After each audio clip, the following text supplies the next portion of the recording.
Shalom. சங்கீதங்களின் புஸ்தகங்கள் நம்முடைய வாழ்க்கையில் இருப்பது கர்த்தர் நம்மேல் வைத்த பெரிய தயவு என்று சொல்லித்தான் சொல்ல வேண்டும். காரணம் என்னவென்றால், அதை நாம் படிக்கும் பொழுது, தியானிக்கும் பொழுது, நம்முடைய அன்றாட வாழ்க்கையில் நாம் சந்திக்கும் அத்தனை பிரச்சனைகளுக்கும் ஒரு தீர்வை கொடுக்கிறது. தேவனுக்குள்ளாக நாம் பலனடைய அது நமக்கு உதவி செய்கிறதா இருக்கிறது. இன்றைக்கு 61ஆம் சங்கீதத்தை நாம் தியானிக்கிறோம். இதனுடைய தலைப்பை வாசிக்க கேட்போம். நெகினோத் என்னும் வாத்தியத்தில் வாசிக்க ராகத் தலைவனுக்கு ஒப்புவிக்கப்பட்ட தாவீதின் சங்கீதம். இந்த சங்கீதம் ராகத் தலைவன், அதாவது தலை சிறந்த இசைக்கலைஞன் என்று சொல்லலாம். அவருக்காக தலைப்பிடப்பட்டுள்ள அற்புதமான சங்கீதம்.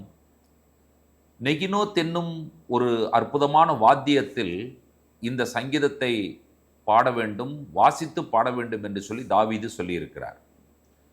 இந்த சங்கீதத்தினுடைய பின்னணியத்தை பார்க்கும் பொழுது, தாவீது அடிக்கடி எப்பொழுதுமே பிரச்சனையில் இருப்பவர் என்பது நமக்கு தெரியும். அதே போல இந்த சங்கீதத்தினுடைய சூழ்நிலையிலும் அவர் ஒரு பிரச்சனையில் இருக்கிறார். இந்த சங்கீதத்தை அவர் எழுத தூண்டிய அவருடைய வாழ்க்கையினுடைய சூழ்நிலைகள் என்று சொல்லும் பொழுது பெரிதாக ஒரு பெரிய பின்னணியத்தை நம்மால் கண்டுபிடிக்க முடியவில்லை. ஆனால் வேதாகம வல்லுநர்கள் அவர் ஆட்சி பீடத்திற்கு வந்த பிறகு இந்த சங்கீதத்தை எழுதப்பட்டதாக, இந்த சங்கீதம் அவரால் எழுதப்பட்டதாக கருதுகிறார்கள். பூமியினுடைய முடிவை பற்றிய குறிப்பு காரணமாக சிலர் இது அப்சலோமினுடைய அந்த எதிர்ப்பு, அவருடைய ரிபல்லியஸ், இவருக்கு விரோதமாக கிளம்பி வருகிற காரியங்கள், அந்த காலத்திலோ அல்லது அவருடைய படையெடுப்புகள், அதாவது அவர் இராணுவத்தினுடைய படையெடுப்புகள் காலத்திலோ இது எழுதப்பட்டிருக்கலாம் என்று சொல்லுகிறார்கள். பொதுவாக இந்த சங்கீதத்திற்கு 2 சாமுவேலின் புஸ்தகம் 8ஆம் அதிகாரம் 3-4 வசனங்களை பின்னணியாக சொல்லுகிறார்கள். அதை வாசிக்க கேட்போம். ரேகோபின் குமாரனாகிய ஆதாத்சேர் என்னும் சோபாவின் ராஜா ஐப்ராத்து நதியண்டையில் இருக்கிற சீமையை திரும்ப தன் வசமாக்கி கொள்ள போகையில் தாவீது அவனையும் முறியடித்து அவனுக்கு இருந்த இராணுவத்தில் 1700 குதிரை வீரரையும் 20,000 காலாட்களையும் பிடித்து ரதங்களில் 100 ரதங்களை வைத்துக்கொண்டு மற்றவைகளை எல்லாம் துண்டாடி போட்டான். இதைத்தான் இந்த சங்கீதத்தினுடைய பின்னணியமாக சொல்லுகிறார்கள். இந்த சங்கீதம் அவருடைய ராஜாங்கத்தின் மத்தியிலே, அதாவது அவர் ராஜாவாக அரியணையில் வீற்றிருக்கும் பொழுது எழுதின சங்கீதம் என்று சொல்லப்படுகிறது. அதற்கு உதாரணமாக 6வது வசனம், 61ஆம் சங்கீதத்தினுடைய 6வது வசனத்தை வாசித்து பாருங்கள். ராஜாவின் நாட்களோடே நாட்களை கூட்டுவீர், அவர் வருஷங்கள் தலைமுறை தலைமுறையாக இருக்கும். இப்பொழுது நமக்கு புரியும் என்று சொல்லி நினைக்கிறேன். அவர் ராஜ்யத்தினுடைய ஆளுகையில் அவர் இருக்கும் பொழுது எதிரிகளை மடங்கடிப்பதற்காக தேவனிடத்தில் செய்கிற ஒரு விண்ணப்பம், ஒரு போருக்கு போகும் பொழுது கூட, மற்ற எந்த சூழ்நிலையில் இருக்கும் பொழுதும் கூட அவரால் என்ன செய்ய முடிகிறது என்று சொன்னால், தேவனிடத்தில் விண்ணப்பத்தை ஏறெடுக்க முடிகிறது, மன்றாட்டை ஏறெடுக்க முடிகிறது. எல்லா சூழ்நிலையிலும் ஜெபித்தவர் தாவீது என்பதை இந்த சங்கீதத்திலிருந்து நாம் கற்றுக்கொள்ளுகிறோம். நாம் ஒரு சில சூழ்நிலைகளிலே நாம் ஜெபிக்கிறோம், மற்ற சூழ்நிலைகளில் நாம் ஜெபிக்க தவறிவிடுகிறோம். ஆனால் தாவீதினுடைய வாழ்வு அப்படி இருந்ததாக ஒரு நாளும் நமக்கு தெரியவில்லை. சங்கீதங்களை நீங்கள் வாசித்து பார்க்கும் பொழுதே தெரிந்திருக்கும். அவர் எல்லா சூழ்நிலையிலும் தேவனுடைய சமூகத்தில் ஜெபிக்கிறவர் என்பது நமக்கு தெரிந்திருக்கும். என் கூப்பிடுதலை கேளும், என் விண்ணப்பத்தை கவனியும் ஆண்டவரே என்று சொல்லி அவர் விண்ணப்பத்தோடு கூட ஜெபத்தோடு கூட இந்த சங்கீதத்தை ஆரம்பிக்கிறார்.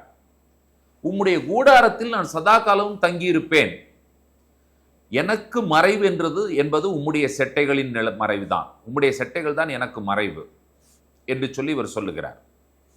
ஒரு பெரிய ராஜா தேவனை தஞ்சமாக நான் கொண்டிருக்கிறேன் என்று சொல்லுவதும், உம்முடைய கூடாரத்தில் நான் சதா காலமும் தங்குவேன் என்று சொல்லுவதும், உம்முடைய செட்டைகளின் மறைவிலே நான் வந்து சேருவேன் என்று சொல்லுவதும் எவ்வளோ பெரிய விஷயம் என்பதை யோசித்து பாருங்கள். ஒரு ராஜ்யத்தினுடைய அசைக்க முடியாத ராஜாவாக வீற்றிருக்கிறார் தாவீது அரசன். அவருடைய விஷயங்கள் இவ்வளவு எளிமையானதாகவும் தேவனுக்கு முன்பாக பணிவானதாகவும் தேவனை உயர்த்துவதாகவும் இருக்கும் என்று சொன்னால், நம்முடைய வாழ்க்கையை நாம் அலசி ஆராய்ந்து பார்க்கும் பொழுது எல்லா சூழ்நிலைகளிலும் நாம் தேவனிடத்திலே எல்லாவற்றிற்காகவும் விண்ணப்பம் செய்கிறோமோ, ஜெபிக்கிறோமா, மன்றாடுகிறோமா என்கிற ஒரு கேள்வியை நாம் எழுப்ப வேண்டும். அடுத்தபடியாக, நம்முடைய இல்லாத சூழ்நிலையிலே, நம்முடைய குறைவுகளின் சூழ்நிலையிலே நம்மளுக்கு தேவை என்று வரும்பொழுது நாம் தேவனை அண்டுகிறோமா? இல்லாவிட்டால் நம்முடைய நிறைவிலும் நாம் தேவனை அண்டிக் கொள்ளுகிறோம் என்கிறதான ஒரு காரியத்தை தாவீது ராஜா உறுதி செய்கிறது போல நீங்களும் நானும் உறுதி செய்ய முடியுமா என்கிற ஒரு கேள்வியை கேட்டு பாருங்கள். இன்றைக்கு நாம் தேவனிடத்தில் சொல்லக்கூடிய ஒரு விஷயம் இருக்கும் என்று சொன்னால், உம்முடைய கூடாரத்தில் நான் சதா காலமும் தங்குவேன் என்கிற விஷயத்தையும், ஆண்டவரே உம்முடைய செட்டைகளின் மறைவிலே நான் வந்து அடைவேன் என்கிறதான அற்புதமான விஷயத்தையும் நாம் தேவனிடத்தில் சொல்லும் பொழுது, நான் தேவனிடத்தில் பணின்போடு நடந்து கொள்கிறேன், தேவனையே முழுமையாய் நான் நம்பி இருக்கிறேன் என்கிற விஷயம் தேவனுக்கு தெரியப்படுத்துவது மட்டுமல்ல, நாம் நம்மோடு வாழ்கிற மக்களுக்கும் நம்முடைய சமுதாயத்திற்கும் நம்மை சுற்றி இருக்கிறவர்களுக்கும் ஒரு விஷயத்தை நாம் தெளிவுபடுத்த வேண்டும். அது என்னவென்று கேட்டால், இவர் எப்பொழுதும் தேவனை சார்ந்திருக்கிறவர், எப்பொழுதும் தேவனிடத்தில் எல்லாவற்றிற்காகவும் ஜெபிக்கிறவர், தேவனிடத்தில் மன்றாடுகிறவர் என்கிறதான ஒரு காரியத்தை நாம் தெளிவுபடுத்தும் பொழுது, நம்முடைய வாழ்க்கையில் நாம் அனுபவிக்கிற அத்தனை விதமான ஆசீர்வாதங்களும் வெற்றிகளும், கர்த்தர் நமக்கு கொடுக்கிற அத்தனை விதமான நன்மையான ஈவுகளும் நாம் தேவனிடத்திலிருந்து பெற்றுக்கொண்டிருக்கிறோம் என்கிற விஷயத்தை மற்றவர்கள் வாயினால அறிக்கை செய்ய வைக்கக்கூடிய ஒரு வாழ்க்கையை இந்த உலகத்தில் நாம் வாழ வேண்டும். அந்த வாழ்க்கை சங்கீதக்காரனுடைய வாழ்க்கையாக இருந்தது என்பதை நிச்சயமாக நீங்களும் நானும் ஒத்துக்கொள்வோம்.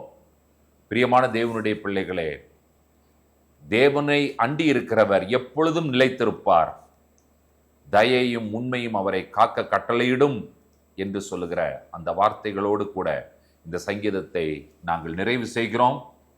நீங்களும் நானும் ஜெபிக்கிறவர்களாக, தேவனை அண்டிக் கொள்ளுகிறவர்களாக, எல்லா சூழ்நிலையிலும் தேவனை மட்டுமே சார்ந்து வாழ்கிறவர்களாக நாம் வாழ்ந்து தேவனிடத்திலிருந்து நன்மைகளையும் தயையும் பெற்றுக்கொள்ள ஆண்டவர் நமக்கு உதவி செய்வாராக. ஜெபிப்போம். பரிசுத்தமுள்ள ஆண்டவரே, இந்த ஆசீர்வதிக்கப்பட்ட காலை பொழுதிலே நாங்கள் கேட்ட ஜீவனுள்ள தேவனுடைய வார்த்தைகளுக்காய் நாங்கள் நன்றி சொல்லுகிறோம். இந்த வார்த்தை எங்களோடு இணைந்து தியானித்த எல்லா தேவ பிள்ளைகளையும் என் தேவனாய கர்த்தர் நிறைவாய் ஆசீர்வதிப்பீராக.